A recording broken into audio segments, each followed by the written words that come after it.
What is up, everybody? I hope you're having a fantastic day. Today is day 3 of pads. We just left Coach's channel where we gave full context on everything that had happened, basically up until the 11 on 11 period, red zone period, what have you. That is where we go full context here. We're going to go play by play, break down everything that happened. And today, I think we're going to have time to actually go through all the plays versus just the first team. I think we're going to be able to get through it. So we're going to give you full context on everything that happened throughout those plays, who did well, who didn't do well, and really just allow you to make the decision or have your own thought based off of the picture that we paint. So we're going to do that plus more, and we're going to do it next.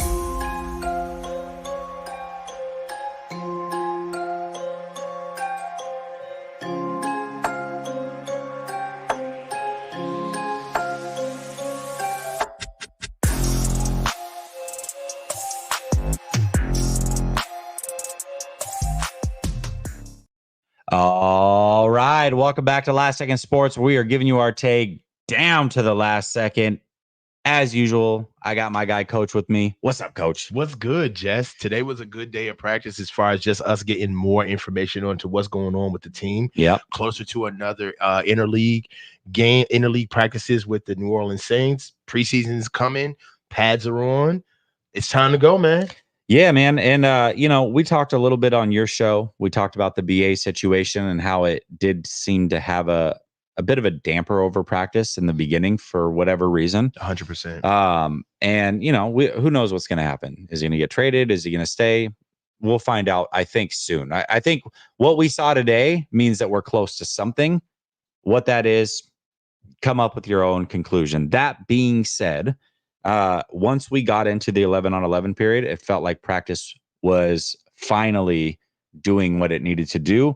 The players were doing what they needed to do, and we got a good 11 on 11 period in practice. So that being said, we're literally going to do what we've been doing. We're going to go play by play, and we are going to go over everything that happened during the 11 on 11 period.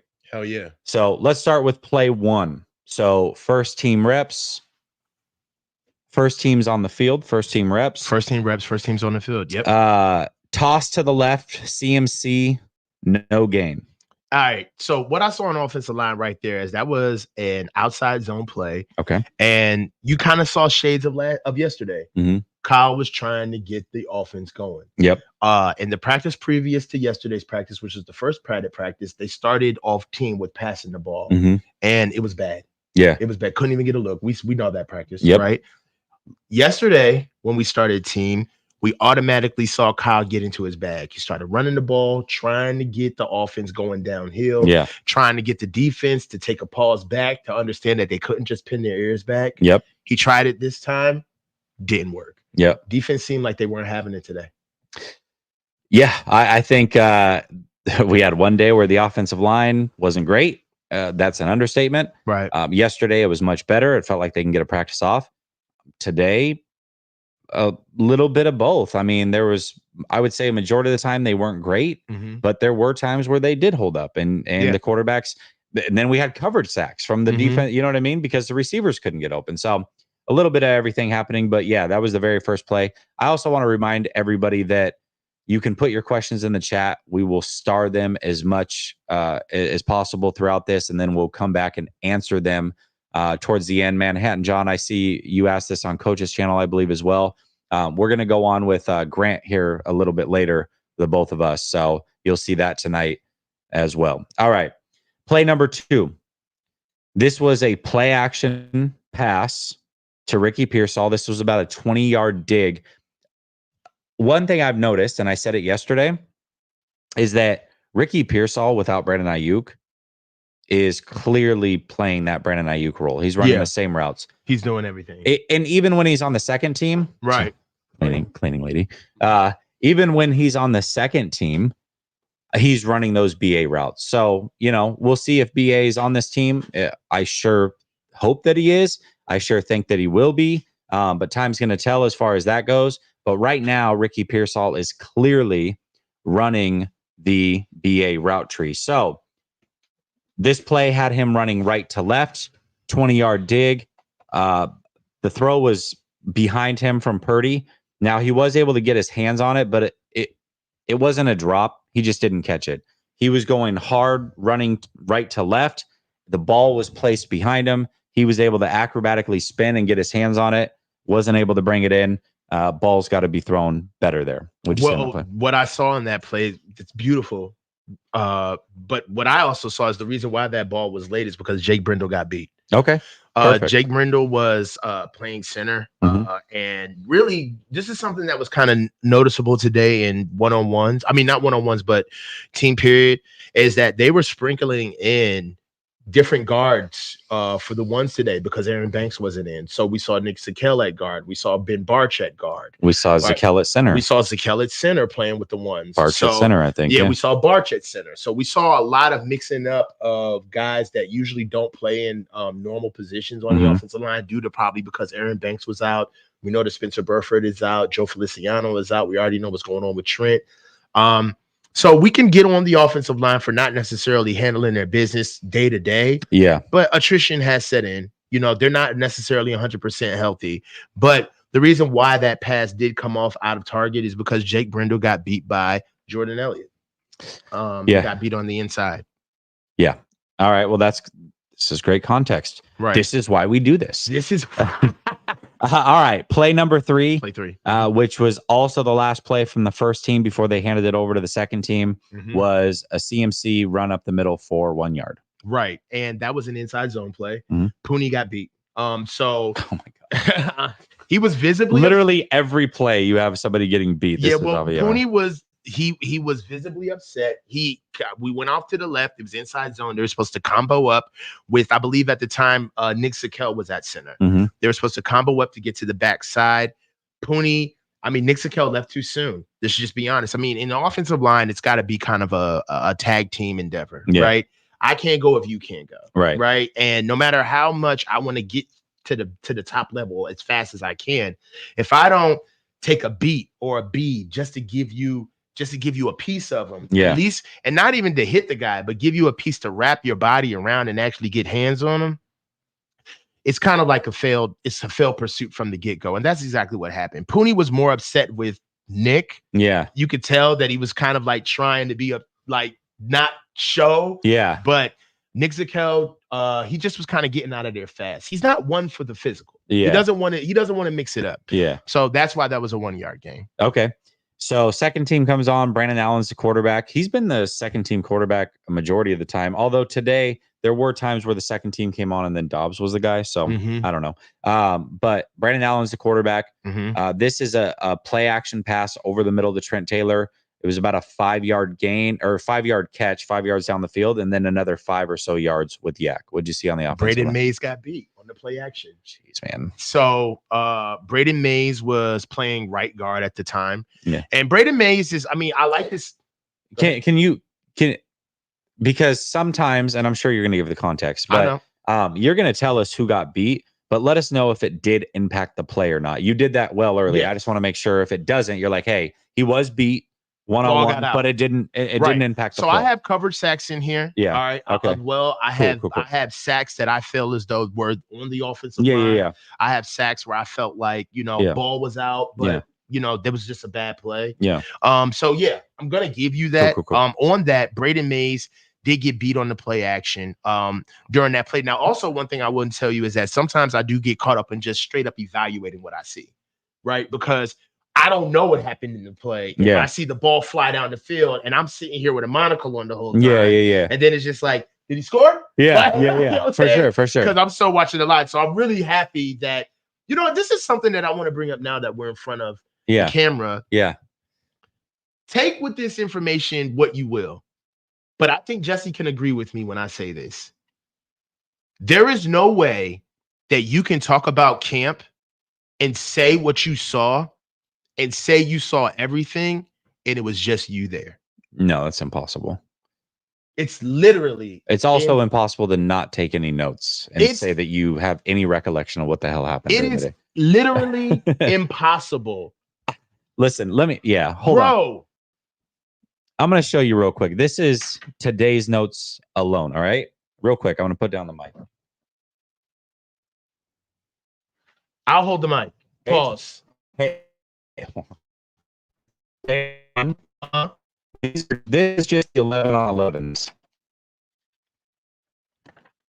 Yeah. Right there. That's just the 11 on 11s notes. Yeah. So if you're not taking notes, I don't know how you can get out in front of the masses and be like, yeah, I mean, I got my shit all together and I know everything that's happening. Not saying that we do have it all together. By the way, it's still impossible to catch all 22 players, but that's the reason that he's watching the trenches. I'm watching the rest of it, and we're trying to piecemeal what happened on that play to give you the best visual and allow you to make the decision for yourself. Exactly what happened. And this is, right, wrong, or indifferent. We are fans too, and we've been on the other side where we've been given camp numbers in a tweet, and then we're like, wait a minute. Okay, but what happened? What does that mean? You know what I mean? And so we're trying to do something different, knowing that there is two of us, and that gives an advantage where we can bring you through everything that happened because we've got eyes on it at all times, all over the field. Yeah. So, yeah, I mean, and that's literally, we have to do it this way. Yeah. Right. Like if I am watching the ball, there's the action that we're watching in the offensive line is literally 2 to 3 seconds of action. Yeah. That's it. Yep. Right. Because they're trying to that's a progression of the bigger play. Yeah. Right. So, and there's no, it's not like there's replays. Yeah. There's no announcer to like embed into you what happened that play. Like if there's substitutions, if there's mix up in lineups, if a guy gets taken out and gets put back in, if you do not know, if you don't have a depth of knowledge of the roster right away with the full 90 something guys out there, and you know who everybody is, you can understand when they switched out literally play to play. Oh, and by the way, you're about 500 feet away. Yeah. You know what I'm saying? Yeah. So it's it's eye-opening. Yeah. I mean, I myself have been to countless camps. Yeah. I've been involved in countless camps myself. But just being from like the content creator perspective, none of these guys know exactly what's going on at practice if they're the only one there. And their own, like at the very least, if me and you were colleagues, Jesse, I would call you and say, hey, look, I'm going to camp. I got defense today. Can you get offense? Yeah. You know what I'm saying? Like, and let's share notes. And can we share notes, please? Because I got so much going on with what's happening in front of me on this field. Yeah. I know you can't watch what I'm watching with the notes in the level of coverage that you do on your side. Yeah. So it's just kind of telling. That it is. All of this information that we've been doing over the past just 3 practices. Yeah. And not for a lack of effort, right? Like, it's not like these guys aren't trying. I mean, I've seen Grant's notes; they're copious. Crazy. Grant takes insane notes. Yes. Dude, he makes my notepad probably look put to shame. We walked up on Grant. What was that, practice 2 or practice? That was yesterday. Practice 2. Yeah. We walked up on Grant and Grant walked up on us with a scribe. Yeah. Yeah. Like it was a scribe of notes. Like, you know how like when you take this is for all my real like writers out there. You know when you write in a notepad so much, the texture of the paper changes. Yeah. And it almost gets like gnarled up. It's like every page looks like the Constitution. It's just like, dude, why does your raggedy ass notebook look like that? It's because he's been bleeding on that thing. Yeah, yeah. So I mean, just to get back to, I want to get back to subject, but just it takes a lot. Yeah. You can't do it on your own. It does. It does take a lot. Yeah. But shout out to everybody that tries for sure. Yeah. But it's tough. It's definitely tough. All right. So we got the Trent Taylor play. Now we're on to play 5 overall. Mm-hmm. Second team play 2. Mm-hmm. So this was a 1-yard run to Patrick Taylor up the middle. Yeah. So the 1-yard run to Patrick Taylor up the middle. That's when Nick Zakel was at center. Mm-hmm.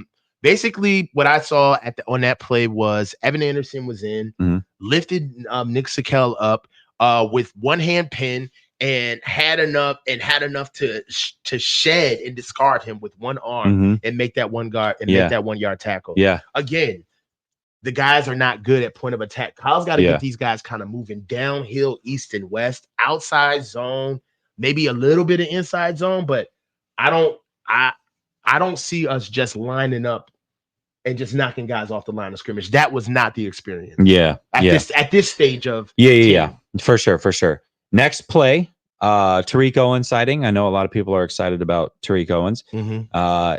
He had a drop. Yeah. It was a dig route about 20 yards downfield. I believe it was left to right, and the ball was placed very, very well. It was actually a really good throw from Brandon Allen, and Tariq Owens dropped it. Yeah. On that play, that was actually good press protection. They got the ball out really quick too. Everybody was rooted in their cleats, and they actually lived to fight another day. I had nothing wrong with that play. Okay, perfect. Next play, play 7. Handoff to Mason, running right for about a 1 yard gain. Yeah. Now I believe that was holding. Okay. On that play. Okay. Holding on the outside zone to Mason. Okay. 1 yard gain. You know what? You're right. Yeah. Oh, no. The hold is on the next one. Play 8. Yeah. Play 7. 8. Yes. Play 7. Drake Nugent got beat. Yeah. Drake Nugent got ran up. Now I'll tell you this. The thing about him is that if you get Drake Nugent going forward and let him be the hammer and not the nail, you got a fighting chance. Yeah. Because the best thing he can do, I almost kind of envision him as like a little bit bigger version of Jason Poe. Remember Jason Poe, the little guard that we got? Of course, yeah. I think that he's bigger than Jason Poe. He's more stout than Jason Poe, but at the same time, and he's stronger, but at the same time, he puts himself in a position where he kind of moves as though he is 6'4", 6'6". And I'm gonna tell you, man, it's a little bit daunting when he tries to just go up on a bigger size athlete and he can't handle him. So Drake Nugent he's never failing for a lack of trying. Yeah. But he's got those genetic issues. Yeah, absolutely. Okay, so play 9 is where you get, or excuse me, no. Play 8. Play 8, yeah, is where you get the hold. The hold, yep. So this is a toss left to Patrick Taylor. Yep. He gets a 9 yard gain, but the flag was thrown. It was a clear hold. Do you know? Jalen Moore. Okay. Yeah, Jalen Moore was holding on the outside zone. At that time, no, not Jalen Moore. Hubbard, 61. Okay. Hubbard was playing tackle. He was holding on the outside zone against Yatur Gross-Matos.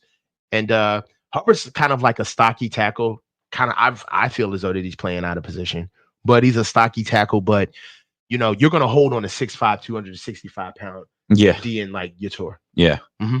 All right. So play 9, which also happens to be the first play for team 3. Dobbs is running the show here. 13. This is a handoff left to Cody Schrader for about 5 yards. There was a flag on that play. Was there? Yeah. Okay. I didn't catch that. I didn't think there was offensive line related, but there was third time. That was a good run. I put right here, good team, O-line step with consistency, no problems. So I like that. Could have been offsides or something like that. Yeah. Okay, cool. And then the next one was a short pass to, this was a short pass to Ronnie Bell. Play action. Off to the right, and then he picked up about 10 yards of yak. Yeah, and that was all. This is when I'm talking about. This is when Kyle gets in his bag. Yeah. So if you notice, by the way, we're going to talk about Ronnie Bell a lot. Ronnie Bell had himself a day. Ronnie did have a day, but now you're starting to see. If you notice, the first maybe like 5 or 6 plays, Braden Mays gets beat. Drake Nugent gets beat. Okay, there's holding on the outside zone. All right, there's holding. There was also holding in the earlier plays, a couple of earlier plays in team. Now you're starting to see the play action. The first play action comes in at play 4.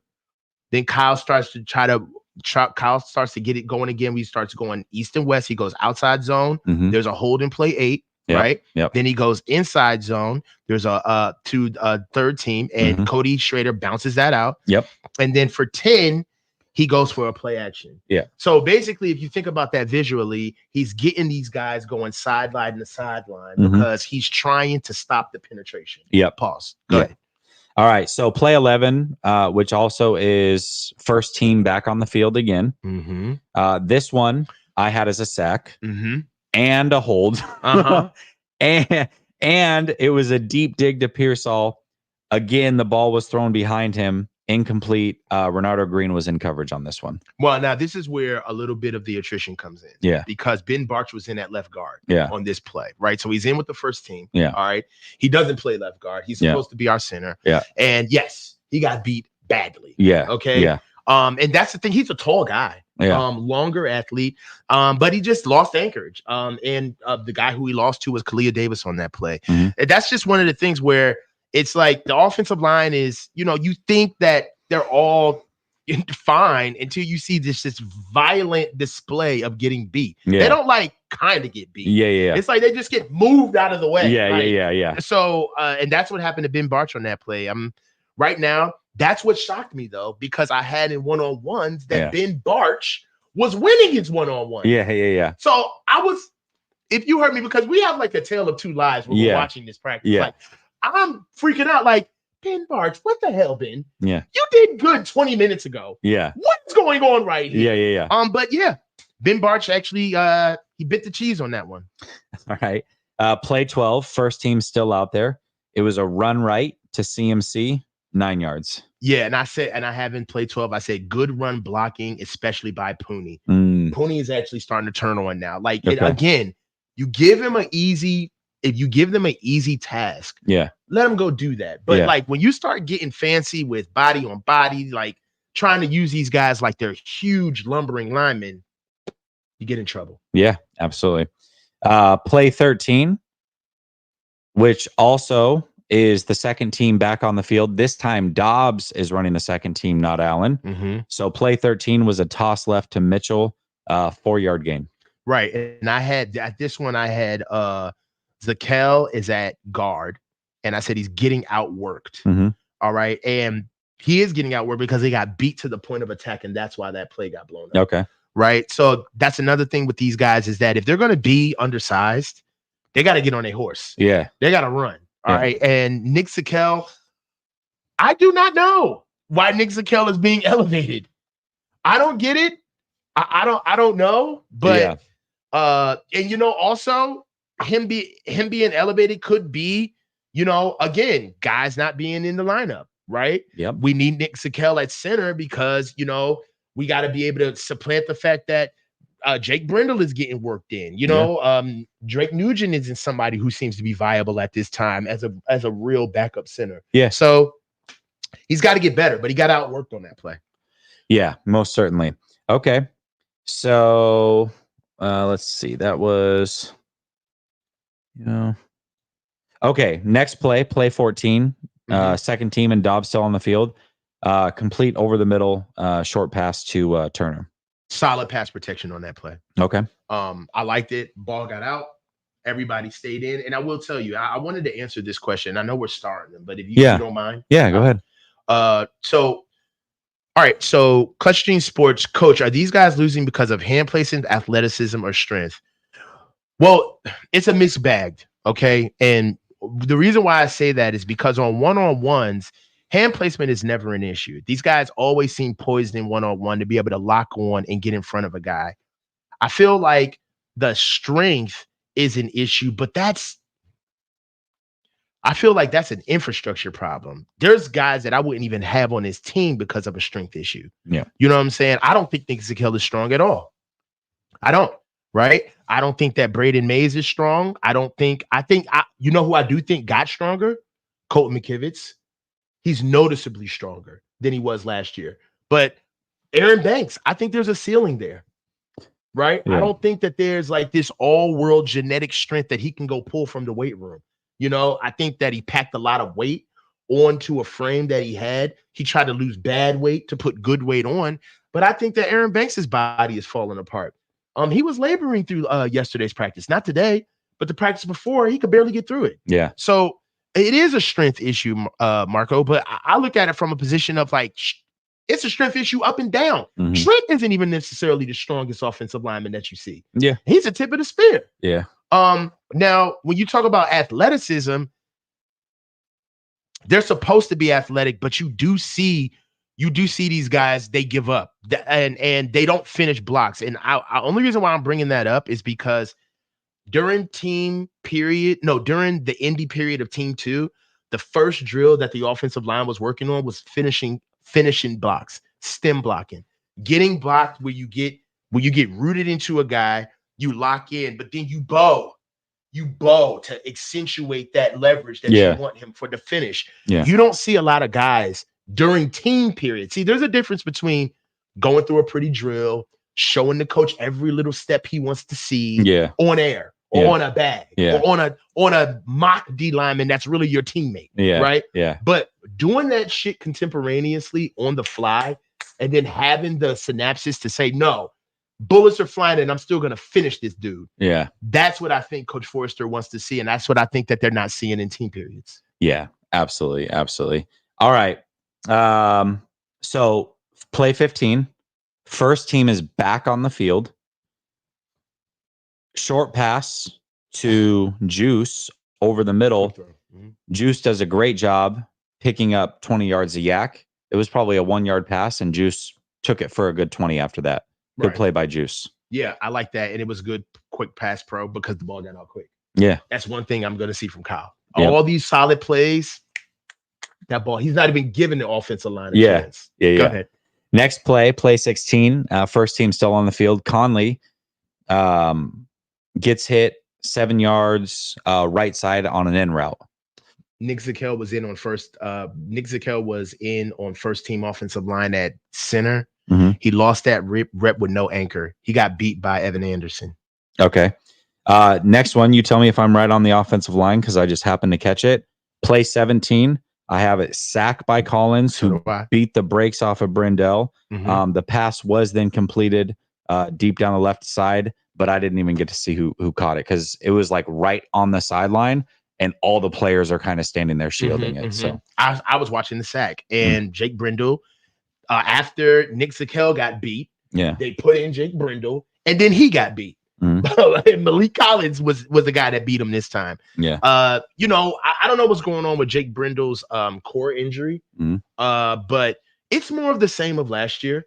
If he gets a large man in front of him who wants to go forward, he will not stop him. I mean, we saw this against Cincinnati. We saw this in the Super Bowl. Jake Brindle is just not a stout offensive lineman. He's built for speed, not for comfort. Right. So hold on a second. What's up? Bro, you got some major character flaws. What? If you're gonna say, listen, you guys can say what you want and think what you want, but if you're gonna support somebody you got to protect your kids around, more power to you, brother. That's crazy. That is wild. Anyways, go ahead. That's nuts. No, I'm done. We're on play 18, right? Yep, play 18. So first team is now off the field. Second team is on. Brandon Allen back on the second team. So him and Dobbs have rotated to this point.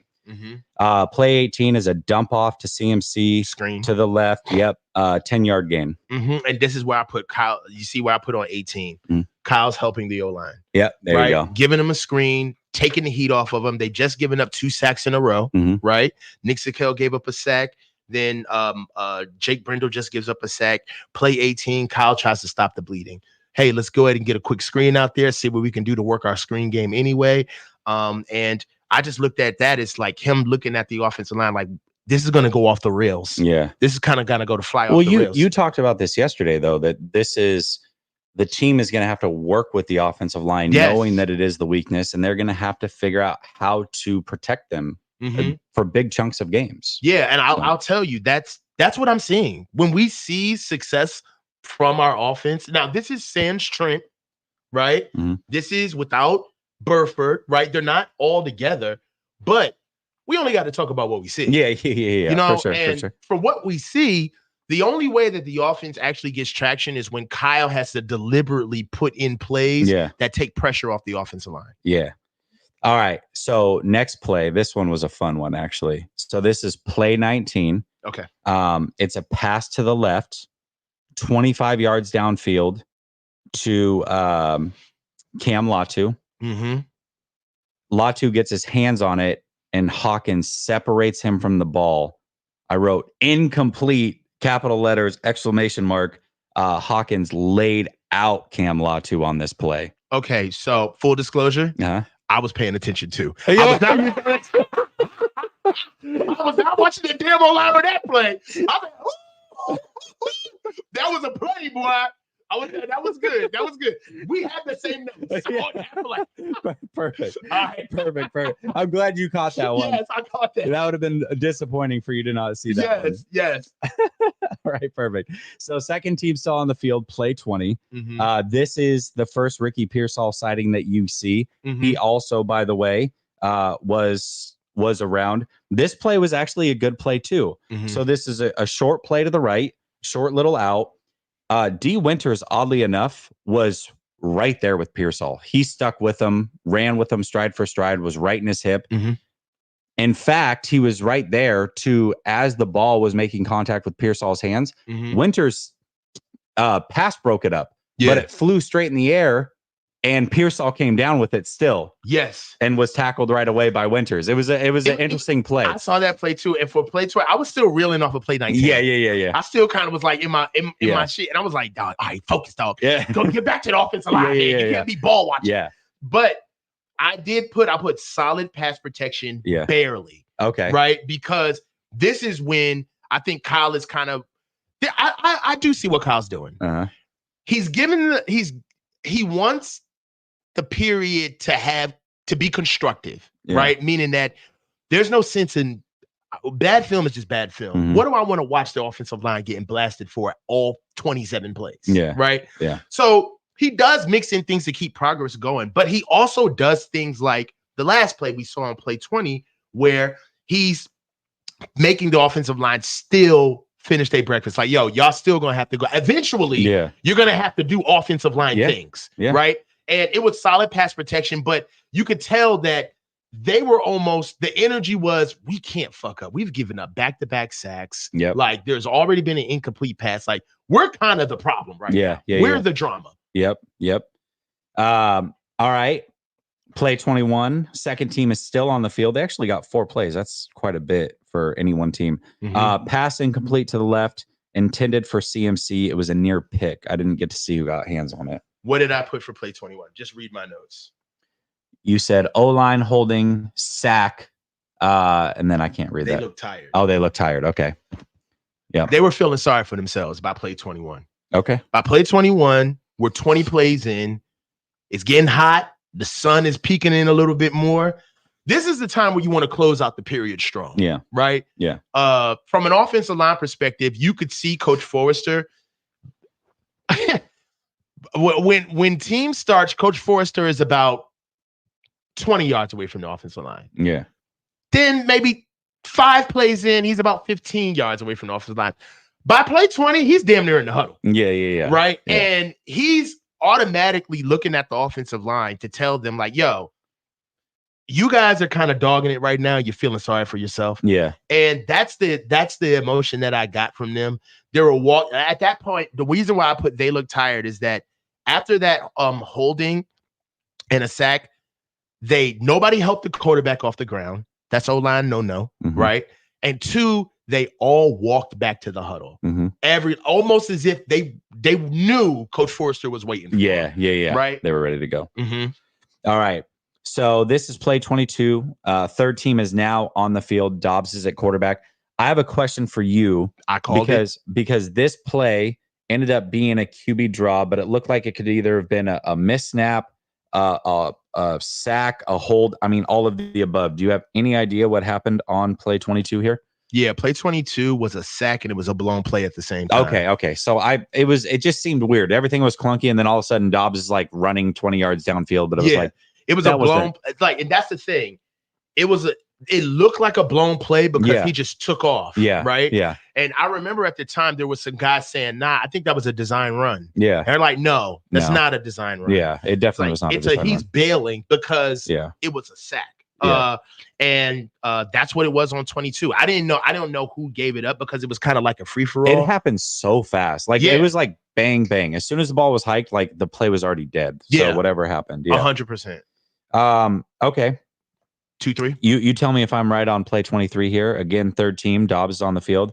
I have a completion for 10 yards on a crosser to Taylor. However, I had it down as holding. Do you have the details on that? I have it down as a sack. Okay, either way. So holding and sack. It was holding. It was holding by Brandon Parker, and he gave up the sack. Okay, perfect. Yeah, even better. I had that too. And basically Brandon Parker got worked by Yetur Gross-Matos. Yeah. Brandon Parker, first day of practice, I had a lot to say about Brandon Parker. Yeah, you did. Right? Deservedly so, Brandon.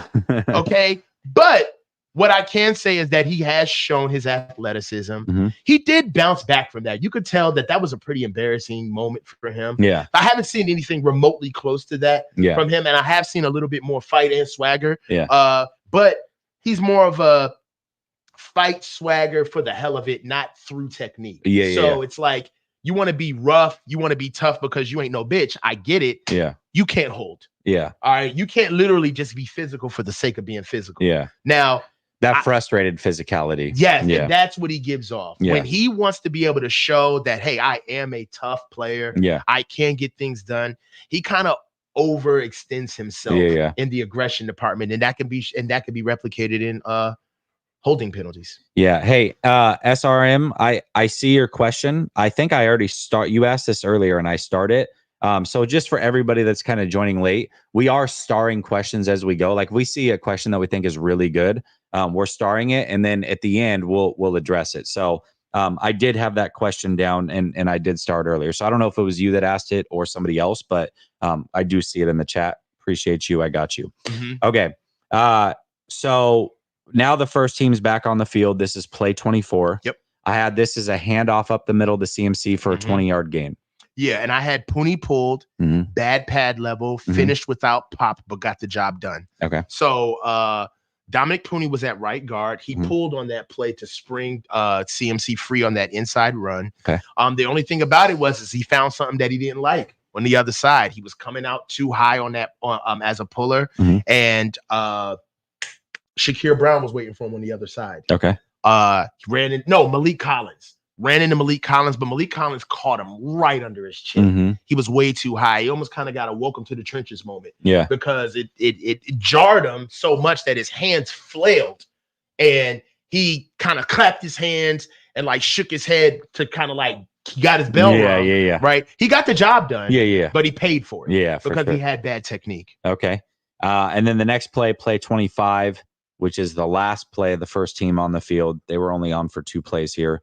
Ricky Pearsall.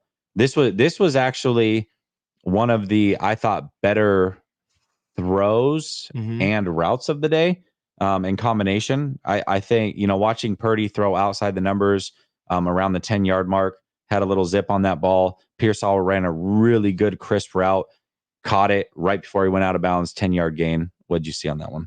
Well, that was a different offensive line mix-up. They had Zakel. They had Nick Zakel at center. Ben Barch was at right guard. Okay. They played together, and it's actually solid pass protection. Okay. Right. I think that it wasn't all bad for sure. You know what I mean? It just wasn't near as good as what it was yesterday. It wasn't near as good as what it was. It wasn't near as bad as it was on Monday. But the difference between yesterday and today, what? And Monday, what? Energy. Okay. Energy. Like for this offensive line to be viable, to actually have the type of run game that we want and to protect Brock and keep him upright, they're going to have to approach every game like we know we're the weak link. Yeah. Everybody here is, if we lose, everybody's going to be looking at us as the reason why. Yeah. They can't they can't be too cool for school. Yeah. They got to have self-awareness. Yeah. And I feel like yesterday they had self-awareness. Yeah. Because they got their asses embarrassed the day before. Yeah. And today they were a little tired from yesterday. Yeah. But there were shades of, oh yeah, we're good. And it's like, no, you're not. Yeah. You're not good. Yeah. You got to fit. You got to do the extra stuff. Yeah. So now the first team's off the field. We're back on the second team, ran by Dobbs this time. This is play 26. I have this as a dump off behind the line of scrimmage, going right to Cody Schrader, 7 yards of yak. Drake Nugent got destroyed. Did he? On this play? Okay. Pancake, bro. Okay. I don't even know who did it. Okay. I just saw a body get off of him. I was like, Lord, yo, that was Brandon Parker, dog. Yeah. Like, lift it up, come up off your feet. Yeah. You know what I'm saying? Yeah. Airborne. Yeah. Slammed into the ground. Yeah. Those plays aren't supposed to happen to offensive line. Yeah. You know what I'm saying? That's like seeing an elephant get moved. Like, You can get shot down. You can get poached, but you ain't never supposed to throw an elephant around. That's not supposed to be seen. Yeah. That's another thing about his genetics. He just doesn't have the frame. Yeah. We'll see if he can anchor himself and get stronger. Yeah. It didn't impact the play, but it was a brutal beat. Okay. Next play 27. This was complete to Willis, deep dig left to right, about 25 yards. Braden Mays was in on this play. He lost, had no anchor. The rest of the offensive line, though, held up. Okay. Right. So when I'm pointing out, for context, when I'm pointing out singular guys that got beat, that's the rest of the O-line doing their job. Yeah. Right. If I'm going to give you multiple guys that get beat, then we could talk about multiple guys. Yeah, it's going to be a problem. But that's usually how offensive line works. Very rarely do you see multiple guys just get beat. And if one guy gets beat, it's more along the lines of, two guys didn't do their job. Yeah. Right. If one guy, you know what I mean? If one guy gets beat, that means like 4 guys didn't do their job because of the way the blocking schemes are built. Yeah, absolutely. Now, at this point, they take a break before they start period 2. Moody takes a couple kicks. He kicks a 34-yarder and then he kicks a 39-yarder. Both of them were good. I know there were some questions, I think on Monday, about like, hey, what about anything from like the 35 to 45 range? All of his today, for spoiler alert, 4 for 4, all of them were in that range. So Moody was good on all of his kicks today. Now it's the end of period, the break, and 10. We get into period 2. Well, period 2 of the 11-on-11, period 10 or period 11 of overall. Right. Yep. Because one thing I wanted to touch on is we touched on it on my channel. I feel like we should touch it on this channel. The offensive line didn't earn their break. No, they didn't. Yeah. They didn't earn their break. First practice, they didn't earn their break. We noticed it. Period 10, after they finished their first team period. You got to understand, linemen are different type of athletes. We need a break. All right. We need a break. Yeah. All right. And after you do a team period, that's customarily when linemen kind of get a blow. Yeah. Right. Defense and offensive linemen. The first practice, the offensive line, as we know, they had a horrible go of it. Yeah. So bad that I didn't feel like Coach Forster didn't feel like they worked enough. Yeah. Worked them through. Now I pointed it out. Yeah. Practice 1. Yeah. But it wasn't actually confirmed until practice 2. Because D-line was resting. O-line was working through and practicing still during the break. Yeah. During the break. Yeah. Because they didn't do good in team. Yeah. Yesterday, the practice that we were pleased with. Yep. They went through their first team period into 10. Yep. They're going into period 10. Yep. D-line got their customary rest. Yep. O-line got their rest. Yep. They got a blow. Yep. Right? Today, O-line struggled. Period 10 hit. Yeah. D-line got to take a blow, sit on the sidelines, get warded up. Offensive line, they went right into pass protection. Yeah. Right into pass protection. Yeah. And I would want to say the theme of the offensive line performance in team period 1 was pass protection more than it was run blocking. Okay. Yeah, that's fair. That's totally fair. All right. So we get back from the break, period 2. First team's back on the field. Play number 1 of period 2. Debo goes in an orbit motion, caught the ball around the line of scrimmage or just behind it, gets 4 yards of yak. And that was going to the left of the offense. Kyle is helping the O-line here. Okay. All right. Now, usually when we go outside zone, or really, I counted that as a misdirection, right? And the blocking scheme with that was a full slide. Full slide is basically punching somebody in the face versus poking them in the face. You want all 5 going in one position. You create a natural wall. Everybody steps in the name of love. It's just a choreographic dance, right? And really, it's helping the offensive line. Yeah. We need a win here. Yeah. Right. All right. First team still on the field. Play number 2. This was a play action, deep out right side, 23 yards to Ronnie Bell. Great throw, great catch. Colton McKivitz got beat by Nick Bosa. This is when Nick Bosa starts turning on. Okay. Now, mind you, in the first period, we have not heard from Bosa at all. Not a word. Yeah. He's on the field. Yeah. Right? Yeah. And as is Leonard Floyd. Leonard Floyd, yeah. Leonard Floyd's on the field. Now, mind you, now notice, we've gone through. Now, Hargrave's not on the field. Hargraves isn't practicing today. But mind you, we've gone through 27 plays and not said Nick Bosa or Leonard Floyd's name once. Yep. The reason why I wanted to point that out is to go back onto my point of Leonard Floyd didn't win didn't win any one-on-one matchups today. Yep. And Nick Bosa got beat twice in a row. Yeah. On one-on-one matchups today. Yep. Point of reference, take it with a grain of salt. But our booking guys, I didn't see him in team. Yeah, absolutely. Until now, when Nick Bosa beats Colton McKivitz in play 2 of period 11. Yeah, absolutely. All right. Play number 3, I had down as a sack, but I didn't see who it was. And then I had a dump off to Conley.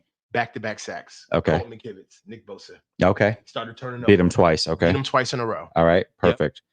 Yep. So now the second team is on the field. This is ran by Allen again. And this is play 4. Yeah. I know you like this play. Okay. Oh yeah, I do. Yep, there it is, all capital letters. Yeah. This was a dump off to the left of the offense, loss of 1 yard. I didn't even see who caught it because Jalen Graham was there so fast and swallowed this man up. Pause. Blew him up fast. Dog. That's all I put. Yeah. That's another one where I was derelict of duty. I was not watching the Dolphins. Yeah. I was like, oh my God. Yeah. Like the lumber is being laid, dog. Yeah. He closed. I don't even know who that was either. It happened so fast and he closed on it so quickly. Yep. That was a moment during practice where this is when, and let's take a pause right here. Yeah. We started with practice was lackadaisical, right? We didn't understand the energy. Yep. There's an ominous cloud of BA going over the team that we could see probably affected them. But I would say that if there was a high point in energy for practice, it was during this second team period, right? We had to blow up by Jalen Graham, CMC. Like you started getting the guy, football was taking over, where it was like, okay, they may have had shitty indies, but they're playing now. We finally got some football.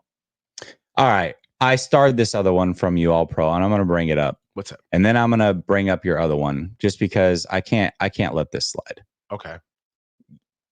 When you say content creators and you're in a stream of 2 content creators, the inference is that you're talking about potentially us on this.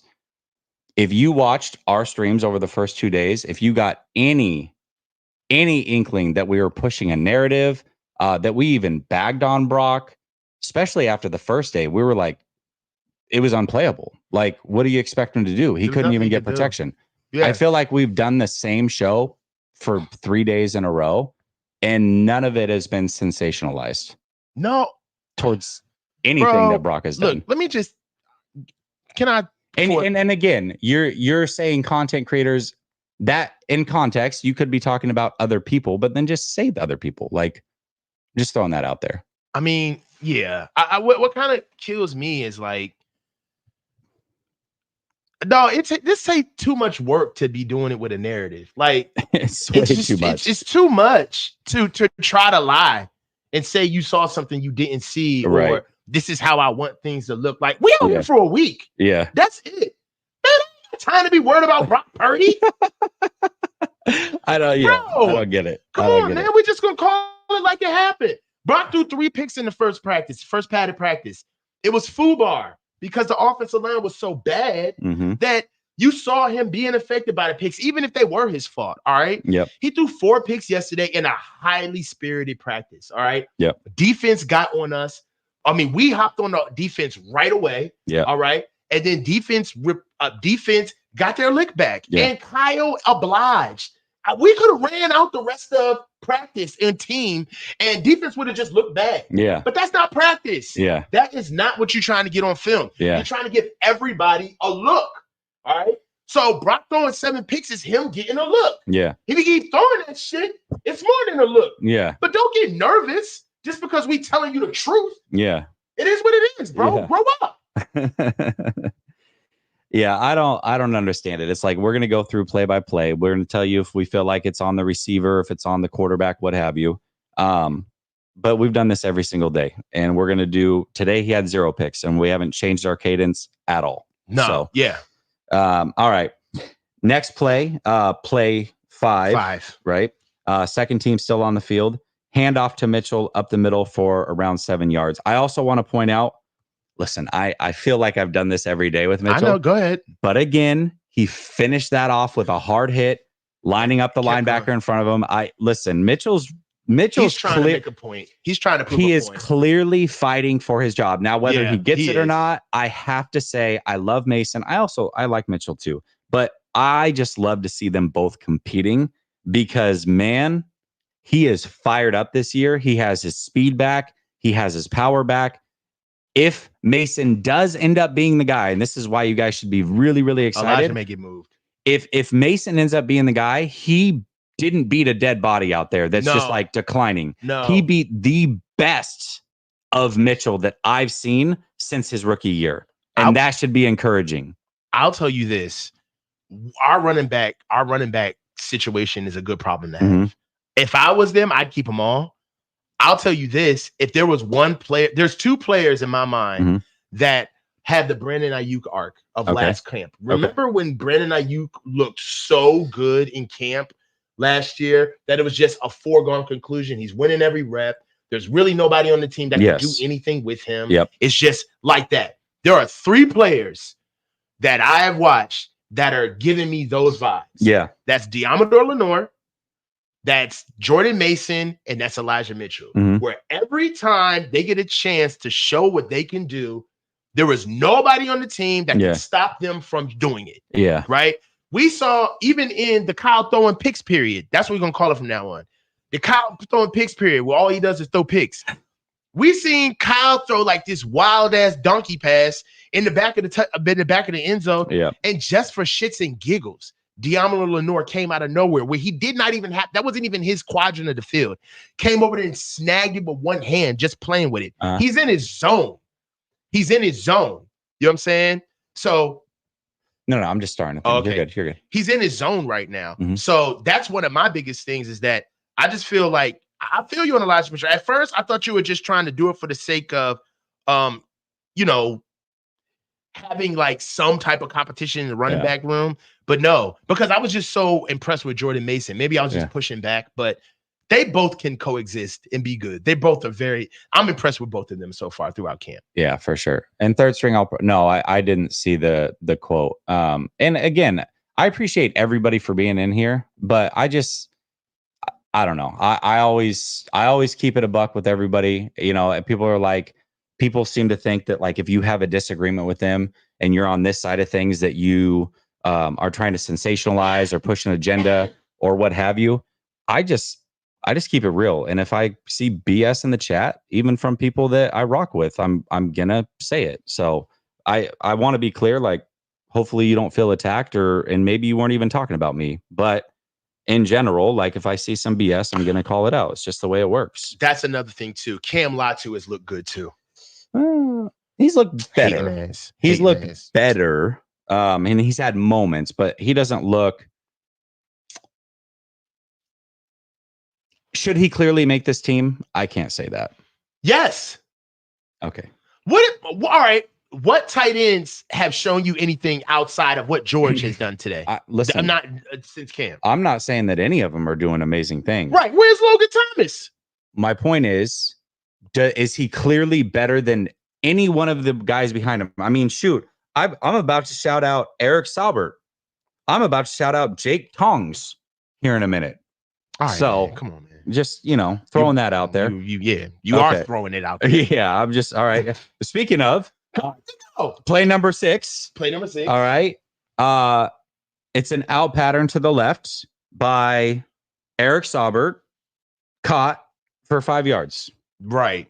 And I put solid blitz pickup, check down to Eric Saubert. Like there was a blitz. Mm-hmm. You know what I'm saying? I mean, a dog can run in the field without nobody around him. So Eric Saubert, congratulations. Sure. For sure. And how many catches did your boy have today? Oh, okay. Huh? Anyways, I was asking how many catches your boy had. Who? Cam Latu? Latu. Yeah. He ain't do nothing today. Listen, and it's not because he was awful. I mean, the one catch he had, he got separated from the ball. We talked about it. I'm just saying he hasn't done anything to earn a spot for sure. That's all I'm saying. All right. Next play number 7. This is a play action. Again, this is second team on the field. Allen's the quarterback. This was a play action left. This was actually a really good play. He rolls out left, throws a back across the field to the right, 30 yards to Conley, who's running a deep over. And this is play 8? This was play 7. Play 7, full slide protection. Kyle's looking out for the offensive line. Yep. I saw that. So, I mean, full slide protection. You got the defensive line moving, you know, to point of attack. Can't really get the ball, can't really hurt anything without getting the ball out as quick as possible. Yeah. So I like that play. Yeah. You know, it's funny talking about quarterbacks, though. I do have to give a shout out to Allen. And a lot of people have asked the question, does Brock Purdy's arm look stronger? We said yesterday no, but that it didn't matter because Brock Purdy has shown he can play in the league with what he has available. Somebody who last year, clearly, like when you watch the quarterbacks go, you can tell who has a little something, who doesn't. Brandon Allen had no zip to his ball at all. Like none. Right. You know, it's funny because it's like Brock Purdy gets like this rap for like the weakest arm ever. It's adequate. It's not the strongest arm, but it's adequate. Allen had an arm that was not NFL ready, in my opinion. This year, he's added something. He has added something. This throw, if he had made this last year, would have hung up and been picked easily. There's no way he makes this throw. And he had another one later that it was like, okay, Allen, I see you. You've added some arm strength. So that is clear for me. Well, this is only something that you could touch on because I didn't see Brandon Allen last year, and I didn't see him at all in the season. Yeah, of course. What I've seen thus far is that I feel like he has an adequate arm. You know what I'm saying? No, it's still not amazing. In fact, I would still say Brock's is probably a little better. Right. But I'm just saying he can make throws now that there was no way he was making last year. Like his arm, it was dead. He had nothing on his arm at all. Nothing. Man. And it's still probably below Brock's, but it's adequate enough to where if he had to come play, he would be able to do a little something. So not the case last year, which makes this quarterback number 2 competition interesting in itself. All right. Play number 8, third team's on the field. Dobbs is the quarterback. This is a toss left to Patrick Taylor for 4 yards. Right. So play number 8, I put a good run outside, but zone, nothing happened, and there was just a stalemate. No, Zach McHale, he got no movement, and there was a stalemate. How many yards did Patrick get on that? 4 yards. Okay, so he got plus yards. Yeah. All right, play number 9. This was actually a really good throw and catch. The route was really good here by Ronnie Bell. He's on the left-hand side. He runs a 15-yard tough comeback, and the ball was waiting for him, ready to go. Good catch. Nice pickup of what would be a first down. What'd you have on that play? Good protection by the third team. That was a third team O-line. Yep, it was third team. Yep. Yeah, that was good protection by them. Ball came out. It was, and again, that's the thing. The ball's got to get out quick. Yeah. Like anything where these guys got to sit back and look at progressions, it's dealer's choice, man. Yeah, absolutely. All right. First team is now on the field. This is play number 10. Yeah. This is a toss left. Oh, here's another one. It's crazy. Yeah. This was another play. All right. And this is surprising too. Yeah. This is a toss left to Mason. I have a 4-yard loss. D Winters was blitzing off the edge at the time and absolutely laid the lumber. Now, Mason's a big boy. It wasn't like the play where Graham hit I don't even know who it was because it was an explosion. This one, although was a very hard hit, very well timed by D Winters, it didn't have the same effect because Mason's such a big guy, but it definitely was one of those plays where the defense was so excited about this play. It was a big play from Winters. Great blitz, great wrap-up tackle, 4-yard loss. Fantastic play. I mean, Jordan Mason didn't even get unseated. This is how big Mason is. Mason didn't even get on the ground. He kept running. Yeah. But it was... But that's what I'm talking about with D Winters, bro. Yeah, Winters, this is the conversation we had on my channel when I was telling you that I feel like D Winters lacks a little bit of like oomph. Okay. Like, even though Jordan Mason is a big back, any linebacker worth his salt would have baptized Jordan Mason. But even though it was a great play, it was kind of like almost like a DB making the play. Like he made it, tangled him up, got the play, but it wasn't as dynamic as you thought it would have been. It wasn't like a Jalen Graham collision. No, it wasn't. But again, to be fair, but that's why it's who he's hitting. Yeah, that's right. That's right. Right. And just because you're big doesn't mean you hit harder. Anyways, the whole point is it was a hell of a play, though. It was a hell of a play by Winters, and it got everybody fired up. So next play, this is the final play of the 11-on-11 before they go to red zone. This is play 13. I had this down as a sack, but I didn't see who. And then Dobbs just took off and ran for 30 yards after he was quote unquote sacked. So play 13. What do you have? Play 13. Yep. You skipped 11. Did I? Hold on. Where am I? 11 was a coverage. Oh, sack. You know what? My bad. We went from 10. My fault. Yeah. Okay. We're at 11. This was a coverage sack. Yes. Yeah. You're right. And this was first team, by the way. This was first Brock team. held the ball too long, but it was good protection. That's what I have. That's what I have as well. It was a coverage sack, held on too long, but then the protection was good, but the coverage was good too. I mean, I don't know what else he could have done. In real life, Brock probably throws that ball away. But in practice, you don't really throw balls away. So I had it down as a coverage sack. Okay. Now the first team's off the field. Second team is on the field. I have Mitchell. Play 12, Mitchell up the middle, 15 yards. Right. So for 12, Mitchell up the middle for 15 yards. Move.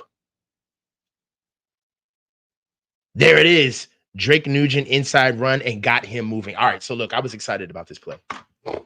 Mitchell ran for 12 yards on that play. Drake Nugent was the center. And you know, we've been talking about Drake Nugent. The theme of Drake Nugent is his size. He's just not big enough. Right. But Drake Nugent got going downhill. He got about a good head of steam, maybe 2 yards, where he got unabated, nothing in his way, and he was able to get to the next level and deliver a huge blow. That's the thing. Most of the time, it's so bad. It's like with linemen, it sucks because you can have a lineman that's amazing on linebackers that can get out and go run. He's so athletic. He can get angles, block downfield. None of that has anything to do with getting somebody out of their gap. Yeah. Right. You still got to be a lineman first before all that other stuff becomes important, and you can start like luxuriating over all of the ancillary things that you do.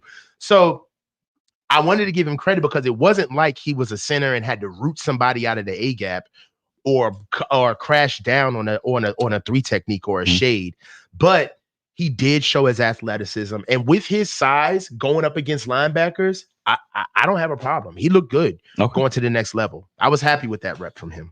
I like it. Okay. That was 12. Yep, right? 13. Play 13. This is the final play now. And so Dobbs was sacked. I had it down as a sack, and then he took off for a 30-yard run. 13. 13. Bad snap, Nugent. Oh, yeah. Right after you. Okay. Yeah. So that's what happened. He had a really good play on play 12. Inside run, then tried to finish off with the pass play, got a little happy with his hands, and had a bad snap. So that's the way it ended for me on that one. All right. So now they break again. Moody comes on. He kicks a 37-yarder, and then he kicks a 42-yarder. Both of these were good. Now, at this point, the way they were acting, we thought practice was over. Yes. However, it wasn't. They line back up and they run red zone drills. They're at the 25-yard line to start here. So just outside the red zone, but they're trying to score touchdowns.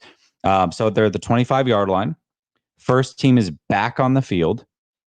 This was a throw from Purdy to Debo, left-hand side. It was like a deep slant on Diamador Lenore, and he just housed it after that for the final yardage and was able to get a touchdown. All right, so let's just kind of like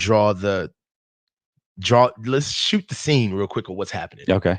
We've just finished 40 plays. Yep. All right. Yep. And we're writing heavy as hell, just trying to get it done. Yeah.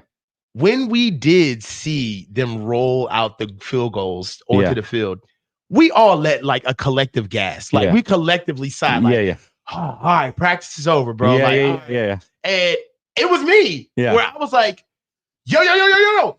They're back outside. Yeah. They're back on the field. Yeah. So they snuck in a red zone period on us after the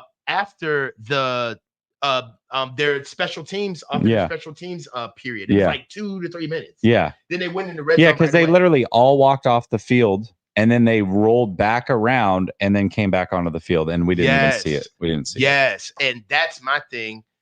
I missed the first 2 plays. Yeah, you did. That's fine. I got them as far as mine goes. Yeah. You good, dog? You good? Yeah, I got it. Yeah. All right.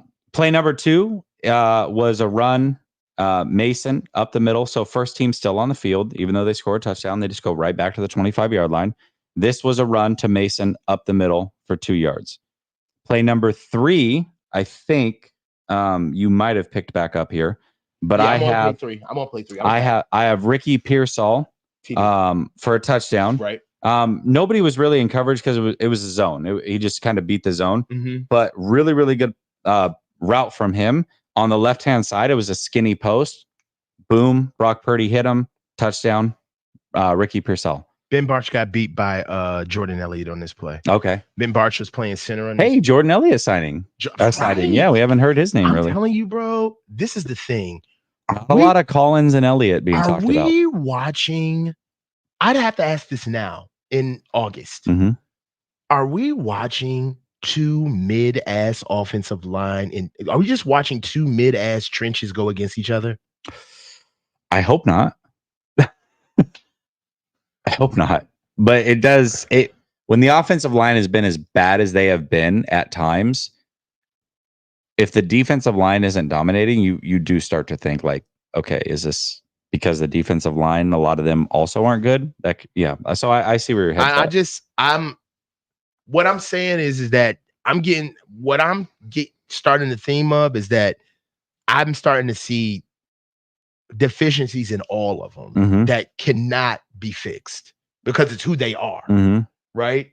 So I don't know. It's like the fact that this offensive line is so mid that this defensive line should be like winning every rep. Yeah. And the fact that they don't, we're going to talk about the energy that I started feeling in red zone. Okay. So let's just go. Let's get into it. So play number 4, second team's on the field. Allen is now at quarterback. Mitchell takes the handoff up the middle for 7 yards. Right. Run by Mitchell, side zone. So they were inside zone. Sorry. This is when I started to see guys like standing up. This looked like stay off the ground period, where it looked like they were going thud, 3/4 speed. Gentleman's agreement. Brother-in-law agreements. Like, yo, hey, I'm tired. You're tired. There's 10 minutes left in practice. Let these guys throw their little quick passes. We're in red zone, so you know it's either score or fail. We're not about to be calling anything that's going to get tackled at the 5 or 10 yard line. And I really started feeling like these guys were just trying to get home. There was a play where Drake Nugent got beat, and he got beat so bad that there could have been a sack to stop the whole play.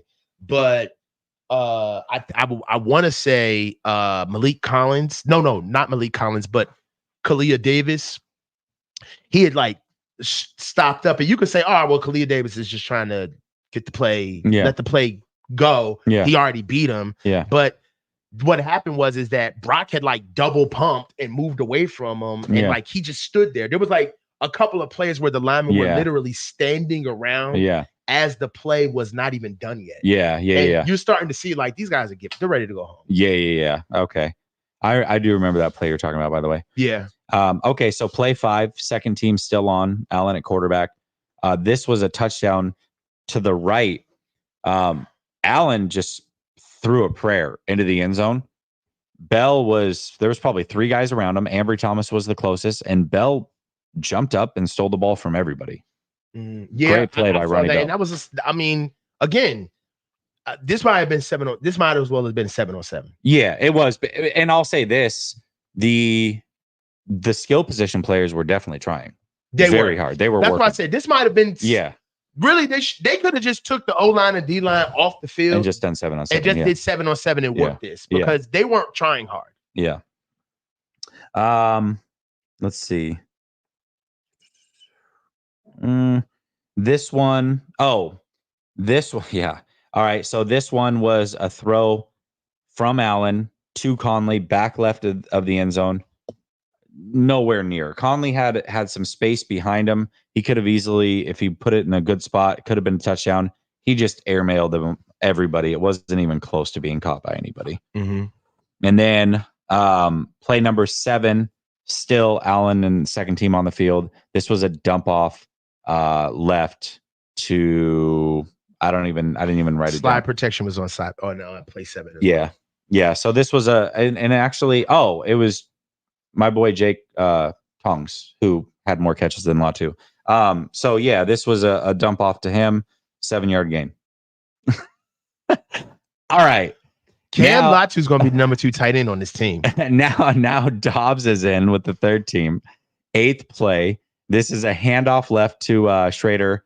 I had it as holding on that play. I think it was. I put holding as well. Okay. Holding for play 8. Yeah, it was an outside zone run. Yeah. It was holding by Nick Zakel. Yeah. And again, these guys were just holding on to each other. Like it was bad. Yeah. The red zone play is why the red zone period that can't happen on an NFL team. Yeah. Yeah, it was rough. That can't happen for the trenches for sure. Play number 9, Dobbs threw it to Latu. First of all, terrible throw. Bethune was right there in Latu's hip and then was able to break it up as well. Throw could have been better. I still don't know if it would have been complete because Bethune was right there, but either way, not a great throw at all. Okay, so now first team comes back on. They move the ball from the 25-yard to the 15-yard line. The first play is a coverage sack and dumped off to Mason to the left is what I had. I had a coverage sack on that one. For play 10? Play 10, yes. Yes, Ben Barch got beat. I have coverage sack on play 10 as well. Yeah. On the inside. He was beat, but it was like 4 seconds into the play. Into the play, but he got beat. I do remember that because then we argued about it for a little bit because it was like I was like Ben Barch got beat, and they're like, nah, the protection held up for a while. Yeah, he had time. That was a coverage sack? Because the reason that the clock in my head went off because you had guys run their routes and then start to like play scramble drill. Yeah. So it's like, okay, you got to the end of your route at this point. Like if the ball's not out, it's a coverage sack. That is something where my internal clock may have been off because sometimes when you're just like bearing down on them, all you're waiting for is like the play to be over or somebody to make a mistake. But at times, you're right. Your internal clock isn't really ticking where you're like, well, technically the ball should be gone. Yeah, absolutely. Yeah. And then the first team ended their final period in a very strong manner. George Kittle, finally, I feel like this is the first time we've called his name. He ran an out pattern to the right. He scored a touchdown. Yeah, it was a good throw by Purdy. Led him out to this corner pylon. Kittle was able to bring it in and then step in for a touchdown. So great way for the first team to end. So we're at play 11 of the last period of practice. Yep. Right. So we know we only have 2 more. We have 2 more plays left in practice. Yep. It's the first time I wrote all good. Okay, good. So protection was good. Throw was on time. Route was good. First time everything. I wrote all good. Okay, nice. And then second team comes onto the field. This is Allen again. Handoff to Taylor for 2 yards. I think this was up the middle potentially. And then finished it up with, this was actually a really, really good throw by Allen. This was the other throw that I was like, okay, Allen has a little something that he didn't have last year. He threw an absolute seed to the back left corner of the end zone. Right, Debo has it right in his hands. Drop. Not even a drop. PBU, Luter gets his hands in there and rips it away from him. So you can say drop, whatever, but Luter had his hand in there. The coverage was awesome by Luter. The pass breakup was probably the best thing that happened on that play, but literally the throw could not have been any better. And Debo did have his hands on it, and Luter ripped it away from him. Yeah, that's play 13. That was the final play of practice. Play 13. I put Drake Nugent gets beat. Did not anchor, lacks consistency. Okay. Yeah. I mean, I don't know that if it impacted the play. If it did, then even more impressive on Allen. So, there you go. And it was just kind of one of those things where he got beat and kind of like flailed his arms like, all right, last Let's get out of here. Yeah. You don't want to see that type of shit. For sure. All right. We've been starring some of the questions as we've gone. So Sam, we saw this one earlier. Thank you.